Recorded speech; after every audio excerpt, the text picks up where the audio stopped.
One night, I had a dream that I saw a red button. And if pushed, would end all genital cutting of children. And I tried to reach for it. Who in this room wouldn't? But that was just a dream, and such a button doesn't exist. So I thought, what can I do? Things that were in my control that I could use to end the genital cutting of children.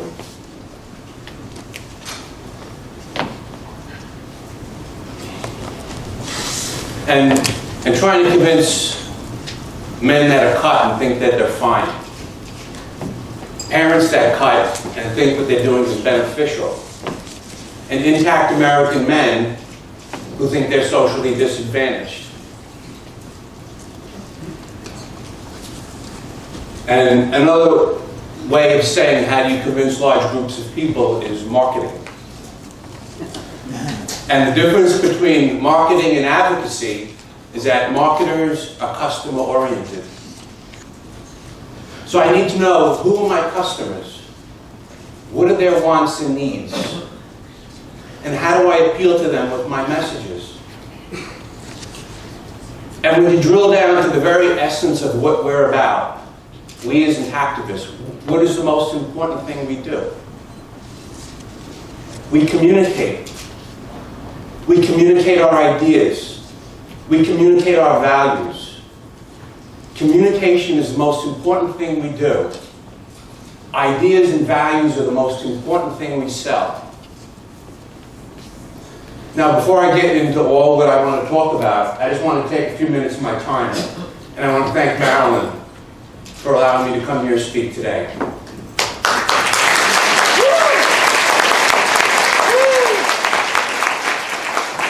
I want to thank Marilyn for her decades and decades-long hard work she's put in towards ending the genital cutting of children. Without her, none of us would be here today.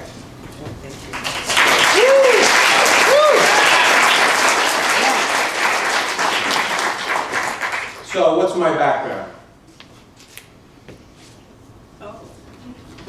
In the past, I've served on several advertising committees for both regional and national trade associations. I observed with and I was involved with the creation of advertising campaigns. And I oversaw the marketing for my own company, and we were very successful. When I was involved in that business, a new campaign I created tripled new account sales for 18 months straight. And that was in an industry that had a declining market share. And it was all because I appealed to wants and needs. And CNN even interviewed me because they wanted to know more about what we were doing. So it took me some time, but I began to wonder if my marketing experience could be applied to intactivism.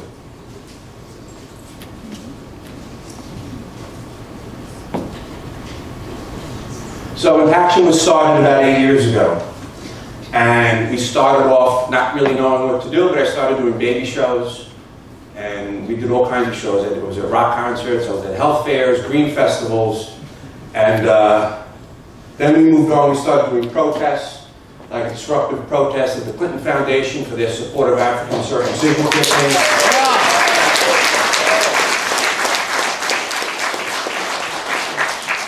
We protested Dr. Susan Blank for her position as the head of the committee on the AAP Circumcision Task Force. And then about 4 years ago, we acquired our mobile education unit, and we began outdoor advocacy, using exhibits at public events and interacting with large numbers of people.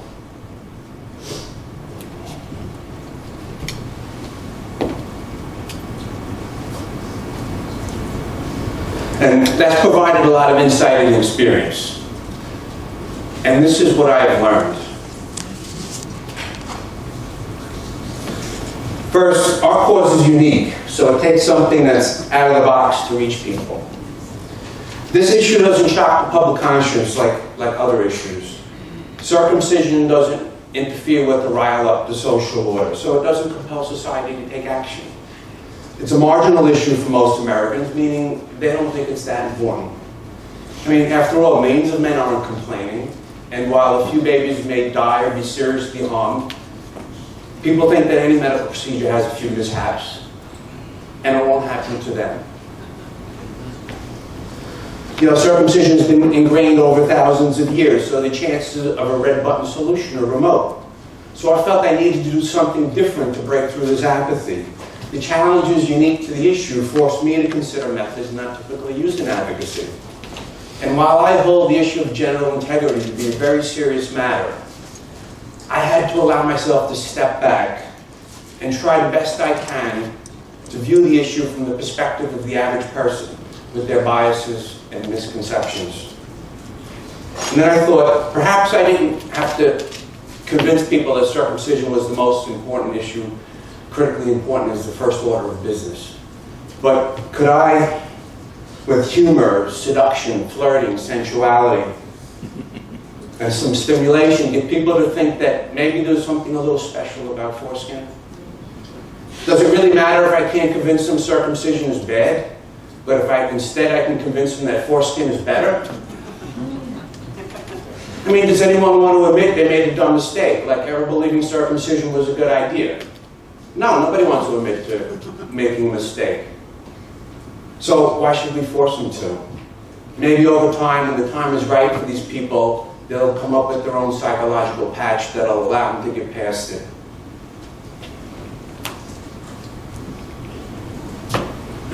So this is a quote from a psychologist I happened to read, and I thought it was relevant. A man's relationship to his penis has a lot to do with how he experiences his masculinity and who he is as a man.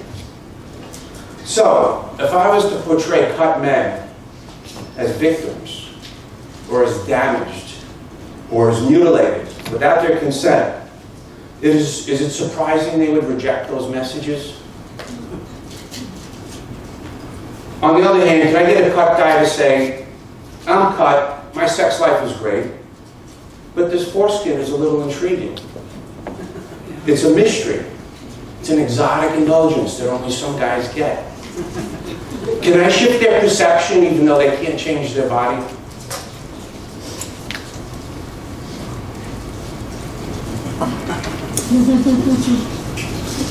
So what I call intactivism 1.0 is all the things I've been doing previously. Educating about all the bad things that circumcision is. And it does work on some people, but it doesn't connect with a lot of others. Like, for instance, when speaking to a good friend of mine that was expecting, I tried to convince him to keep his son intact. But I couldn't seem to break through to him. And I felt like the only thing I really had to offer was fear. So because of these inadequacies, I started a new concept called Intactivism 2.0. And it's all about being foreskin positive and using marketing strategy.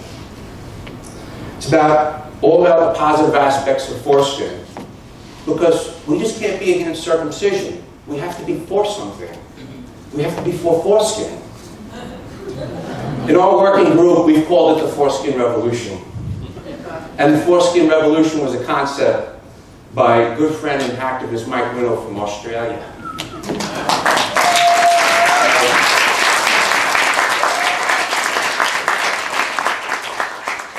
And he wrote and he conceived of most of the foreskin positive messaging I'm going to be speaking about.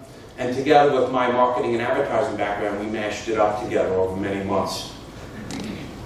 Mike's an intactivist, so his perspective on the positive benefits of foreskin was invaluable to me. And the Foreskin Revolution is mostly about emotional messaging and the intangible benefits of foreskin.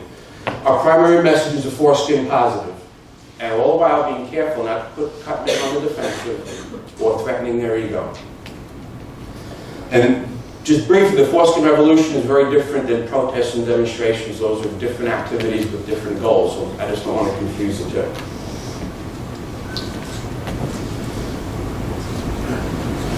The Foreskin Revolution, he emphasizes the word circumcision, which is a trigger word that threatens the social, cultural, and religious tribal identification of people. Just think if you insulted a sports team logo of a sports team. What would their fans do? We might have to run for our life. So I don't want to lead off with the word circumcision or its derivatives, genital cutting and mutilation, because they threaten tribal identification.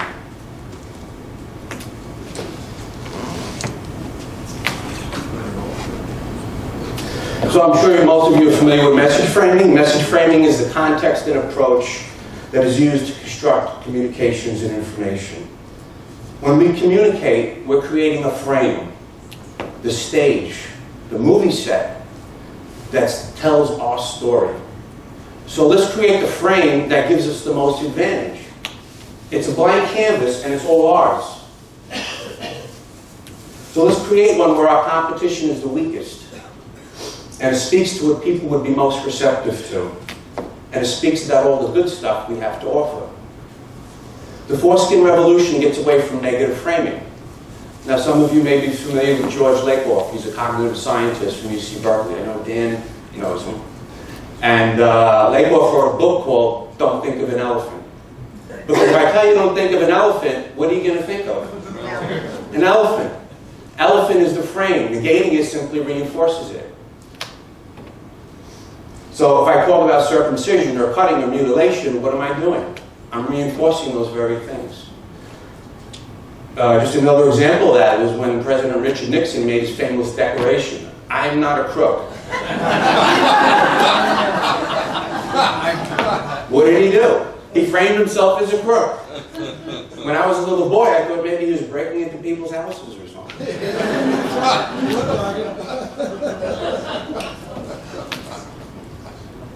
So the circumcision frame. It's health, it's religious freedom, it's parental choice, it's our opponent's home field advantage. They set the rules. They have the power to indoctrinate. The best we can typically do in this frame is reach a draw or a stalemate. Parental choice is a very powerful frame, and that's why they always use it. It's empowering. It's a universal truth. It's almost impossible for us to overcome. We need another frame. We need the foreskin frame. Communicates our advantages. The foreskin frame is about being sexy, fun, connection, lifestyle. The 4 powers of foreskin. What's the 4 powers of foreskin? Pleasure, protection, lubrication, connection. You should know that. People say, why is foreskin good? Pleasure, protection, lubrication, connection. That's your elevator pitch right there.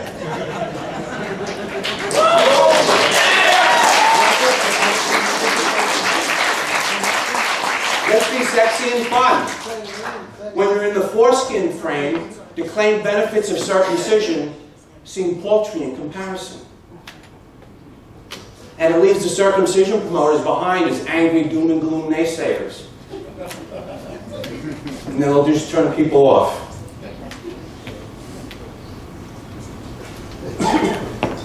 WIIFM, the radio station everybody tunes into.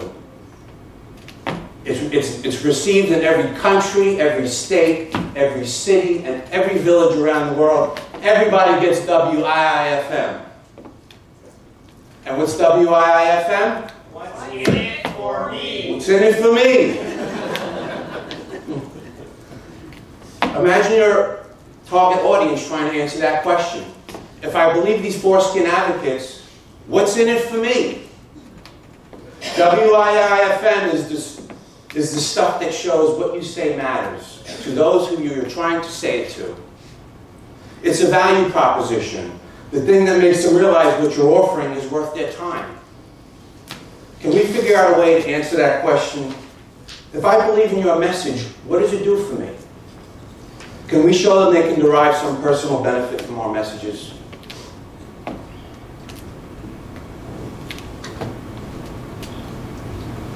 So why marketing? We can learn from and emulate marketers. Marketers are customer focused. Marketers appeal to wants and needs, and they use emotional messaging. Because people are influenced by emotions and images. And then they try to fit facts to justify the way they feel. And don't take it's not my opinion, it's based on biology. Our emotions and decision-making process come from the limbic brain. That's why we have gut feelings. Or people say, I made that choice because I felt it was the right thing to do in my heart. Almost all ad campaigns are based on emotional appeal. And there's a reason why companies spend billions of dollars doing it. Because it works.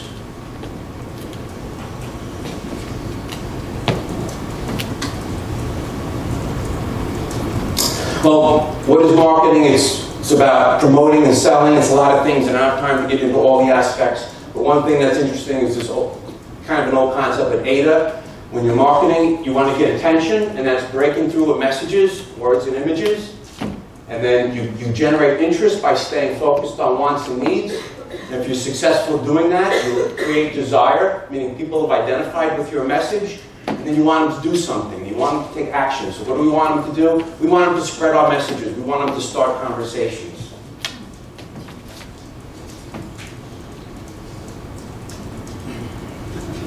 So let's think about a very well-known marketer. How about Coca-Cola? It's a brand known around the world. So what if Coke said this? This is a can of Coke. It contains filtered tap water, high fructose corn syrup, caffeine, phosphoric acid, and some special flavors, chemicals. We're not even going to tell you what it is. You want to buy one? No, thank I say nah. No. So what does Coke really do?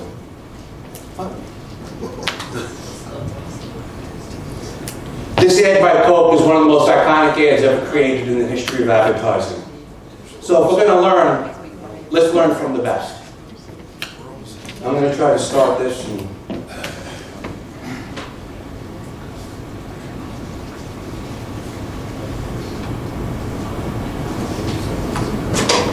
I might need your help with this. They give us a call. We should get the call now. No, it's the, I don't know why it's there. Oh, okay.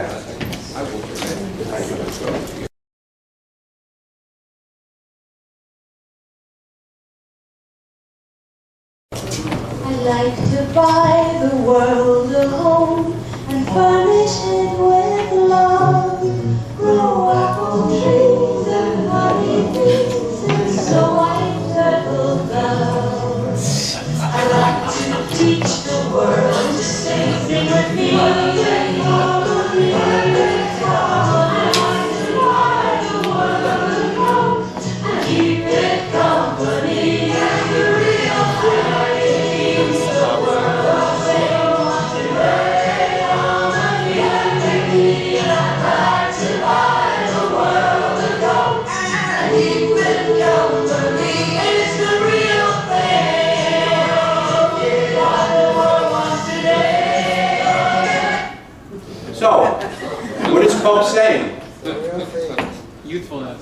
We are people that believe in peace and harmony. People of all races from around the world, united together with love and understanding. People that buy Coke believe in these things. Would you like to join us?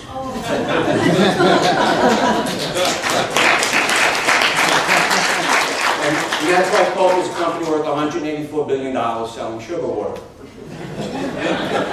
Why is this successful?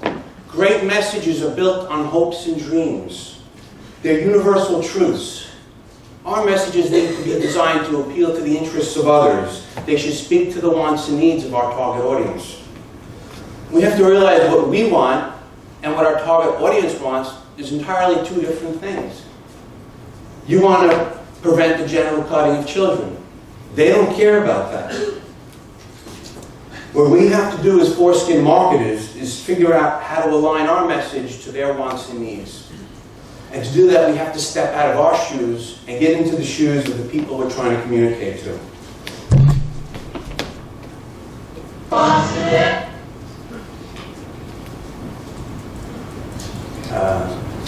You gotta get me past this.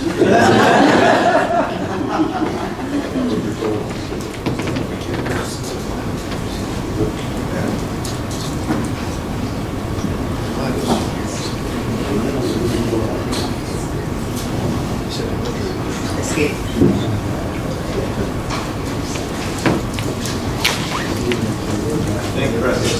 Escape. Yeah. I tried that, it's not working. James.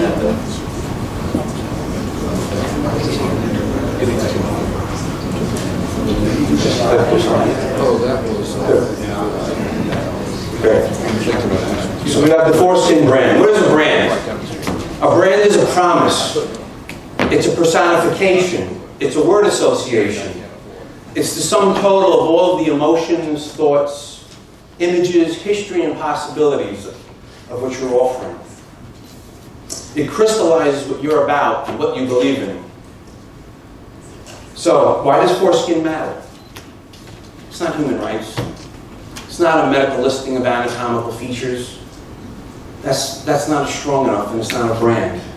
And if you can't say what your brand really represents, how do you expect people to want it?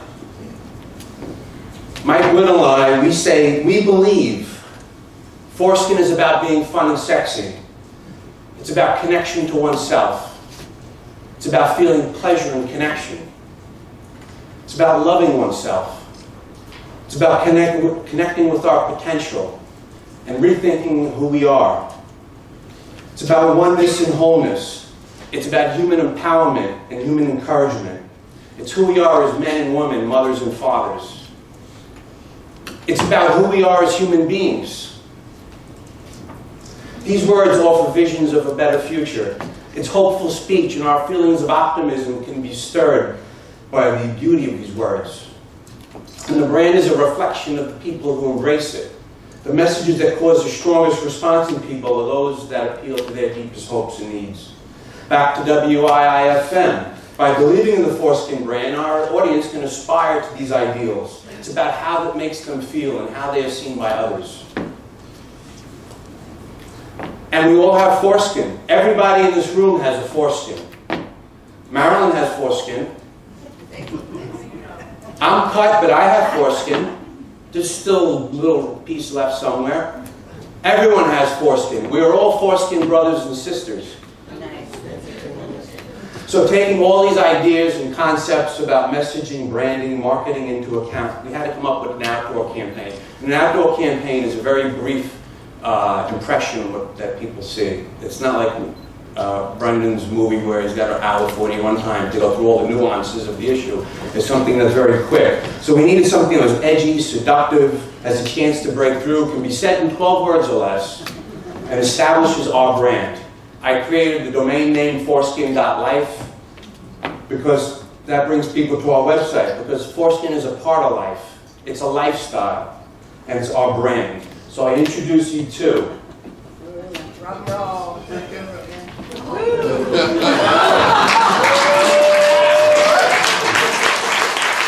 a girl can hope. Now how did I come up with this? It creates our own frame. It establishes our brand. It appeals to women because it depicts them taking charge. It empowers them, both in the bedroom and as mothers, to be for foreskin. Words that work. It gives foreskin. It doesn't take away circumcision.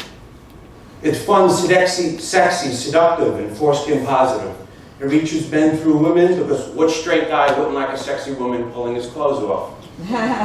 It goes easy on cut men's ego because while a girl can hope for foreskin, that doesn't exclude cut guys. It empowers intact men by depicting them as desirable to women. What's in it for me? If you're receptive to this message and brand, it's a reflection on you. It means you're sexy and fun too. And that's the truck outfitted on stage here.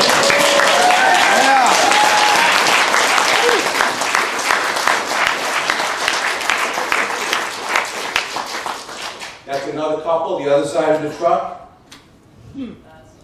Just another version. People are going wild for foreskin.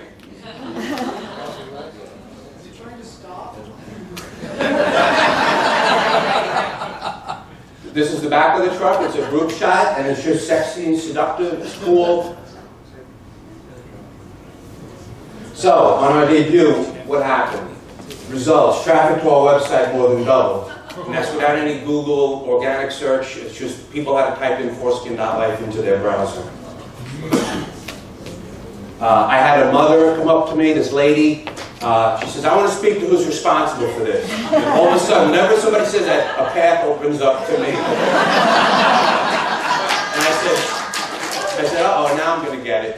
But she profusely thanked me. She was the mother of an intact son, and she said, what you're doing is normalizing foreskin. And I thank you for that.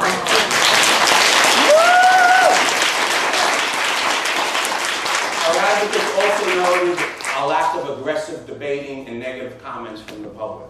that we used to get. This is another short video clip, and Okay. why don't you do it, because I might blow it up. I designed this for my tablet, and I'm not using it.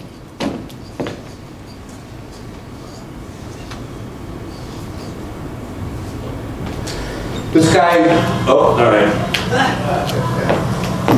Feet on the street, I'm here at Union Square, the market, thousands of people, beautiful day here in Manhattan. And I need Anthony. Anthony, how you doing? Good, Gene.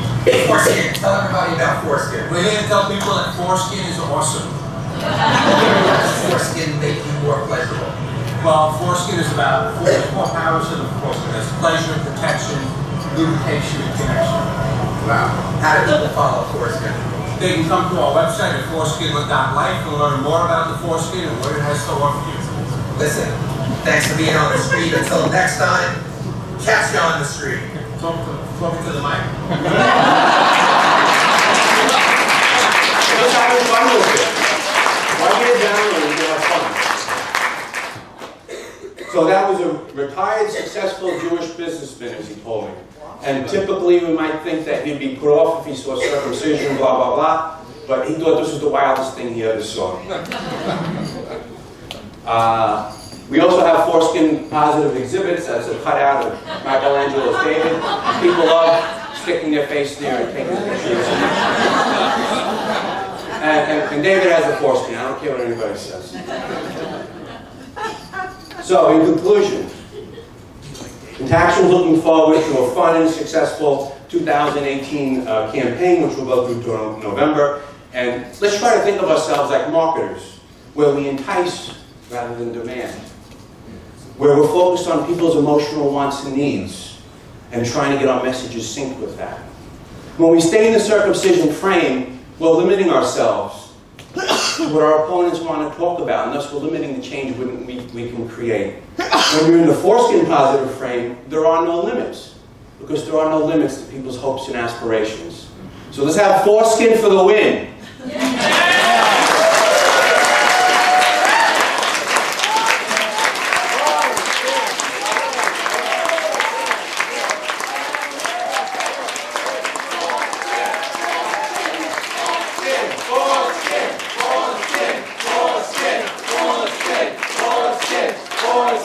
Foreskin.